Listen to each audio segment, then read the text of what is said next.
Hi, I'm Adam. How to integrate Notion with Trello. First of all, head over to your Notion homepage, click on Settings and Members. From here you have to select Connections and click on Browse Connections in Gallery. A new tab will open and showing you a list of lots of connections that you can make with your Notion. You have to find Trello in this list. Once found, click on it and click the blue button Add to Notion. A new tab will open and it will redirect you back to the previous page. Click on See All.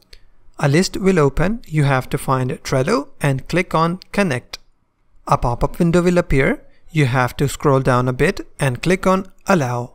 Once you have done everything and now your Trello account has been connected to your Notion account. To show you a quick demo, I will create a new Notion. I will type /embed and a list will open. I will find and select Trello from this list and now I can paste Trello embedded links into my Notion. If this video was helpful, don't forget to hit the like button and subscribe.